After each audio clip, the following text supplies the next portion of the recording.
mais je sais bien que tu y arriveras. Yeah. Bonjour et bienvenue pour cette troisième et dernière semaine de Culture Campus, ton émission étudiante, l'émission pour la réussite à l'examen. Aujourd'hui, nous verrons un thème autour des méthodes d'apprentissage et je vous propose d'écouter sur ce sujet l'intervention de M. Thierry Césaire de l'Université des Antilles et de la Guyane. On l'écoute tout de suite au micro de l'équipe de Culture Campus. Il est sûr que lorsqu'on commence à préparer un examen 15 jours ou 3 semaines avant, ça donne 2 fois plus de travail, mais il ne faut pas pour autant baisser les bras. Au contraire, c'est le rôle peut-être des fiches techniques et c'est le rôle aussi d'autres outils.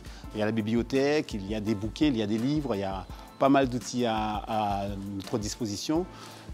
Qu'il reste 3 semaines, 15 jours, il faut y aller. Il faut avoir confiance en soi, confiance en ses capacités. Pour connaître la mémoire adaptée, il faut la pratiquer. C'est-à-dire qu'il faut effectivement tester différentes méthodes. Ce n'est pas autrui, ce n'est pas quelqu'un d'autre qui pourra vous le dire, c'est soi-même. Donc il faut pratiquer des méthodes, essayer différentes méthodes et voir laquelle qui est la plus adaptée, laquelle qui nous permette justement d'être plus efficace. Si on a une mémoire auditive et une mémoire visuelle, certaines personnes ont besoin d'écrire énormément pour pouvoir mémoriser. D'autres, il suffit de lire un cours ou de faire des fiches de synthèse. Donc déjà, première étape, essayer de comprendre et savoir comment notre mémoire fonctionne. Autre étape ensuite, c'est avoir une hygiène de vie et disons, hiérarchiser ses activités. Donc il faut effectivement réguler sa vie autour des priorités.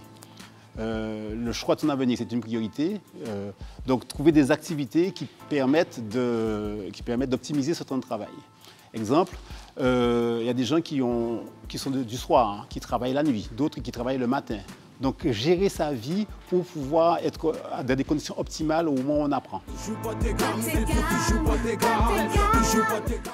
Voilà, ce numéro de Culture Campus s'achève. J'espère que tu as eu quelques conseils et encouragements qui vont dans le sens de ta préparation.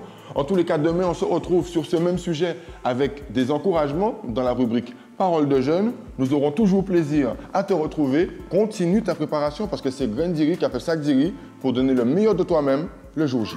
Ne te faut jamais baisser les bras. Sache que ta réussite, tu ne la dois qu'à personne d'autre qu'à toi.